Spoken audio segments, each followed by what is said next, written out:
زندگی میں اللہ نے اس صورت کو نازل فرمایا، اور اکثر و بیشتر مکی صورتیں چھوٹی چھوٹی ہیں۔ قرآن کی چھوٹی چھوٹی صورتیں اپنے اندر بڑا مضبوط پیغام لیے ہوئے ہیں۔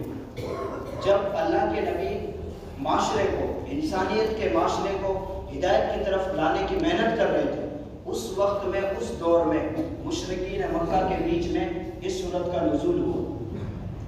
یعنی اس صورت سے پتہ چلتا ہے کہ اس میں جس طرح سے اللہ نے آخرت اور جس طرح سے دنیا کے معاشرے کو اللہ نے اس میں بتایا ہے، تو اس سے یہ پتہ چلتا ہے کہ مشرکین مکہ کا بھی ایمان تھا آخرت پر، وہ بھی کچھ نہ کچھ ان کا بھی حصہ تھا کہ ایک دن قیامت آئے گی اور ایک دن اللہ حساب لیں گے۔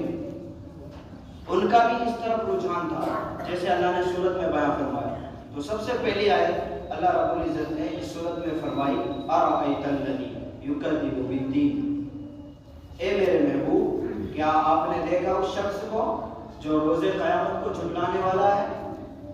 یکذب بالدین، جو قیامت کے دن کو جھٹلانے والا ہے، کیا آپ نے اس شخص کو دیکھا؟ بالدین، دین کے معنی اسلام بھی ہے، دین کے معنی اسلام بھی ہے، دین اسلام، لیکن یہاں پہ دین کے معنی میں بالدین استعمال نہیں ہوا ہے، یہاں دین کے روز قیامت کے معنی میں یہ دین کا لفظ استعمال ہوا، جیسے اللہ نے سورۃ فاتحہ میں فرمایا مالک یوم الدین، کیا فرمایا کہ قیامت کے دن کا بادشاہ، قیامت کے دن کا مالک، مالکی یوم الدین۔ اسی طرح سے اللہ نے اس صورت میں یہاں فرمایا، اے نبی جی، کیا آپ نے دیکھا اس شخص کو جو روز قیامت کو جھٹلاتا ہے؟ اس شخص کو آپ نے دیکھا جو قیامت کے دن کا انکار کرتا ہے؟ اس کے بعد میں یہ پہلا پوائنٹ، پہلا سوال اللہ رب العزت نے اٹھایا اس صورت میں کہ نبی جی، آپ نے دیکھا کہ وہ قیامت کو جھٹلانے والا ہے، اس شخص کو آپ نے دیکھا؟ پہلا پوائنٹ اللہ نے یہ اٹھایا۔ اس کے بعد میں جو آیتیں اللہ نے اس صورت میں بیان کی ہیں، اس آیت کے بعد میں ان آیتوں میں وہ باتیں ہیں کہ جن کا کرنے والا، جن سے نہ رکنے والا، جن چیزوں کو اللہ نے رکنے کے لیے کہا ان سے نہ رکنے والا، اور جن چیزوں کو کرنے کے لیے کہا ان چیزوں کو نہ کرنے والا، آخرت کے دنوں کو جھٹلانے والا۔ اللہ ہم سب کی حفاظت فرمائے۔ آگے جتنی بھی آیت بیان ہوئی ہیں، ان آیتوں میں وہ کام ہیں کہ جن کا کرنے والا آخرت کو جھٹلانے والا ہے۔ تو اللہ اپنے نبی سے پوچھ رہے ہیں، اے میرے محبوب، کیا آپ نے دیکھا اس شخص کو جو روز قیامت کو جھٹلاتا ہے اور قیامت کے دن کو جھٹلانے والا ہے؟ کہ وہ کون ہے، اس کا کیا کیریکٹر ہے، اس کا کام کیا ہے، اس کی صفت کیا ہے، کہ وہ کیا کرتا ہے کہ قیامت کے دن کو وہ جھٹلانے والا، اس کو اللہ فرما رہے ہیں۔ تو اللہ فرماتا ہے فَذَلِكَ الَّذِي يَدْعُو الْيَتِيمَ، کہ اس کا سب سے پہلی صفت ہے اور اس کا سب سے پہلا کام یہ ہے کہ وہ یتیم کو دھکے دیتا ہے۔ کیا کہہ رہا قرآن؟ کہ اس کی سب سے پہلی صفت یہ ہے کہ وہ یتیم کو دھکے دیتا ہے۔ یتیم کے حق کو یاد رکھیے، جس طرح سے قرآن نے بیان کیا ہے، اتنا زور دیا یتیم کے حق پر، اتنا زور دیا، لہذا کیا فرمایا کہ یتیم کے حق کو کھانے والا، اس کو دھکا مارنے والا، قیامت کے دن کو جھٹلانے والا۔ اس نے، شریعت نے اتنا زور دیا ہے۔ کیوں اتنا زور دیا ہے؟ اس لیے کہ یتیم ہمارے معاشرے کا سب سے کمزور انسان ہے۔ یتیم ہمارے معاشرے کا سب سے کمزور فرد ہوتا ہے۔ یتیمی کو وہی سمجھ سکتا ہے جو یتیم ہو جاتا ہے، ہم اور آپ نہیں سمجھ سکتے یتیمی کیا ہوتی ہے۔ تو قرآن نے اتنا زور دیا کہ یتیم کو، اچھا دھکا دینے سے مراد کیا ہے؟ دھکا ایک فزیکل دھکا دینا، اس کو تکلیف پہنچانے کی نیت سے ہاتھ سے دھکا دینا، ایک ہے ہاتھ سے دھکا دینا، اور ایک ہے اسے اس کا حق کھانا، اس کے ساتھ بدسلوکی کرنا، اس کے ساتھ بد اخلاقی سے پیش آنا، اس کے مال کو ہڑپ کر جانا، اس کا جو حقوق ہے اس کو کھا جانا، اس کی مدد نہ کرنا، یہ سارے دھکے دینے میں شامل ہیں۔ اللہ ابن کثیر رحمۃ اللہ علیہ نے لکھا ہے کہ یتیم کے ساتھ میں جتنا بھی بدسلوکی ہے، اور جس طرح سے بھی جو جس طریقے سے اس کا حق کو کھائے گا، فرمایا وہ سارے کے سارے اس میں داخل ہیں کہ وہ قیامت کے دن کو جھٹلانے والے ہیں۔ فَذَلِكَ الَّذِي يَدْعُو الْيَتِيمَ، اس کی پہلی صفت ہے کہ وہ یتیم کو دھکا مارتا ہے، اس کا حق کھا جاتا ہے۔ پہلے دور میں، جہالت کے دور میں ایسا ہوتا تھا کہ جب کوئی بچہ یتیم ہوتا تھا، میں آپ کو یتیم کی تعریف بتا رہا ہوں۔ یتیم کس سے کہتے ہیں؟ یتیم کہتے ہیں باپ کے مرنے سے بچہ یتیم ہو جاتا ہے۔ ماں کے مرنے سے بچہ یتیم نہیں ہوتا، باپ کے مرنے سے بچہ یتیم بھی کب ہوتا ہے؟ جب اس کا باپ اس کے بالغ ہونے سے پہلے ختم ہو جائے۔ اگر بچہ بالغ ہے، کیونکہ عمر کے کسی نہ کسی مرحلے میں ہر ایک کے ماں باپ کو دنیا سے جانا ہے، ہر ایک کو دنیا سے جانا ہے، ماں باپ تو مرتے ہی ہیں، اور ماں باپ بھی اور ہم بھی، ہم سب کو موت آنی ہے، موت سے کسی کو چھٹکارا نہیں ہے۔ لہذا یتیم بچہ وہ ہوگا جو بالغ ہونے سے جو اپنے باپ کو کھو دے، بالغ ہونے سے پہلے جس کا باپ چلا جائے دنیا سے، وہ بچہ یتیم ہے۔ اب یتیم امیر بھی ہو سکتا ہے، غریب بھی ہو سکتا ہے۔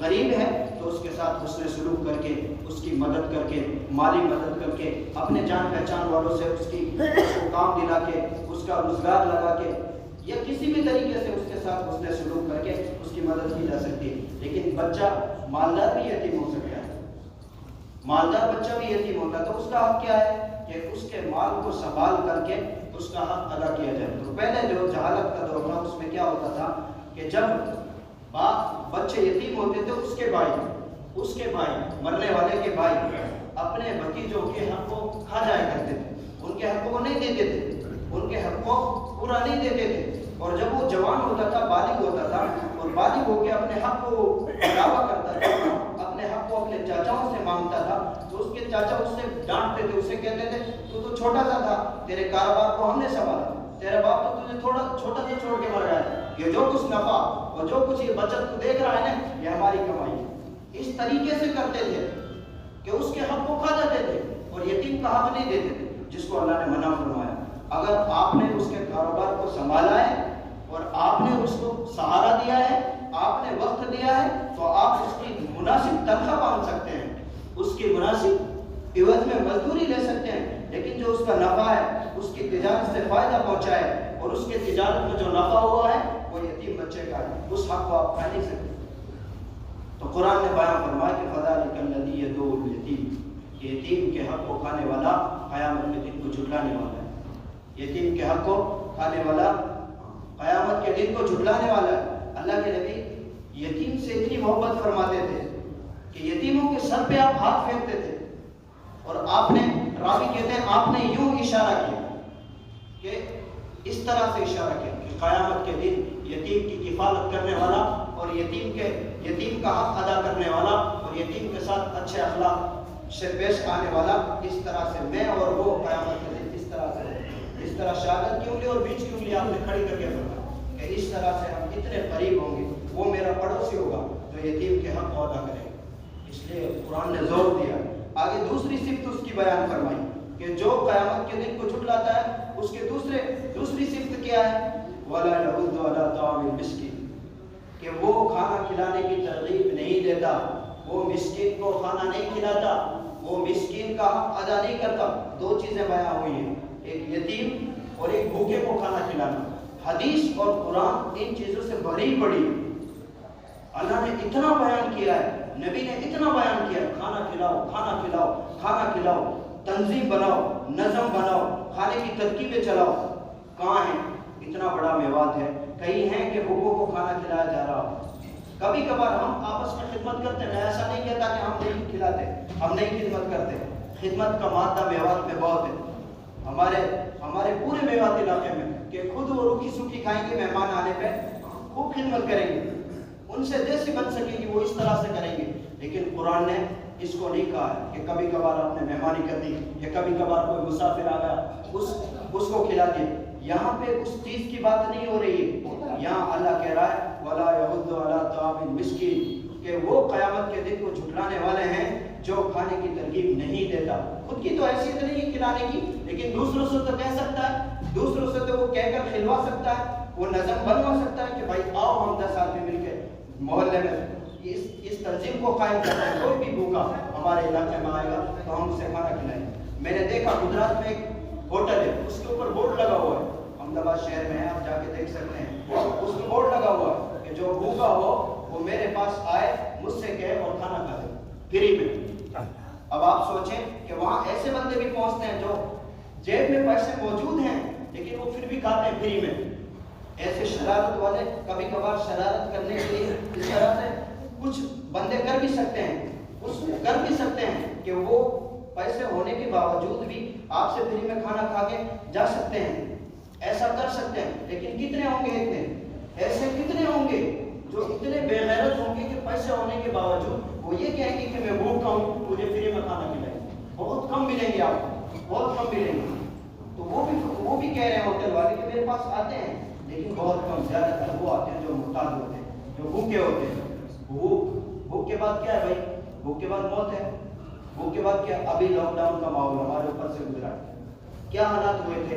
کسی بھوکے کو ہم نے پوچھا تھا کہ کس کے گھر میں چولہا چلا ہے، کس کے گھر میں چولہا نہیں چلا ہے؟ اس کو قرآن نے بیان کیا، کھانا کھلاؤ، کھانا کھلاؤ۔ آج چاروں طرف غیر مسلموں نے اس نظام کو لیا ہوا ہے۔ جو قانون اللہ نے مسلمانوں کے لیے اتارا تھا اس قانون کو غیر مسلمان اپنا رہے ہیں، جگہ جگہ پہ بھنڈار چلا رہے ہیں۔ آپ دلی میں جا کے دیکھیں، سکھوں کا بہت بڑا بھنڈار، دائیں علاقہ کا روزانہ کھانا بنتا ہے، اور ہر قوم کے لوگ، ہندو، مسلم، سکھ، عیسائی، سب ایک جگہ بیٹھ کے فری میں کھانا کھا کے آتے ہیں۔ یہ غیر مسلموں کا قانون نہیں ہے، قرآن نے اس نظام کو چلایا ہے۔ مسلمانوں کو اس قانون کو اللہ نے دیا ہے کہ مسلمانوں کا ایسا نظام بنانا چاہیے کہ ہمارے علاقے میں کوئی بھوکا نہ رہے، ہمارے علاقے میں کوئی بنا کھائے نہ رہے۔ بہت ساری ایسی جگہیں ہیں افریقہ میں، جا کے دیکھیں کہ وہ بھوک کی وجہ سے اپنے فردوں کو، اپنے بیٹوں کو بیچ دیتے ہیں کہ 1 سال کا کھانا اس کے بدلے میں مل جائے گا۔ ایک بچے کو بیچ دیا تو کیا ہوا کہ 1 سال کھا کے ہم بھی زندہ رہیں گے اور یہ بچہ جہاں جائے گا یہ بھی زندہ رہے گا۔ بھوک کی وجہ سے لوگ اپنے آپ کو بیچ ڈالتے ہیں، اولاد کو بیچ ڈالتے ہیں، کیونکہ بھوک کے بعد موت ہے۔ وہ اپنے مرے ہوئے مردار کو بھی کھا جاتے ہیں کیونکہ ان کے پاس کوئی آپشن نہیں ہے، اس لیے کہ مسلمان اپنے قانون کو بھول گئے کہ بھوکوں کو کھانا کھلانا۔ اس کو اللہ نے بیان کیا، وَلَا يَحُضُّ عَلَىٰ طَعَامِ الْمِسْكِينِ، کہ تنظیم بنائیں، ترکیبیں بنائیں، کھانے کی ترغیب دلائیں۔ خود نہیں کھلا سکتے، دوسروں سے ترغیبیں دلائیں، کھانا کھلائیں، کھانا کھلائیں، کھانا کھلائیں۔ قرآن بھرا ہوا ہے، وَلَا يَحُضُّ عَلَىٰ طَعَامِ الْمِسْكِينِ، یتیم کے بارے میں، مسکین کے بارے میں پورا کا پورا قرآن بھرا ہوا ہے کہ ان کے حق کو ادا کریں۔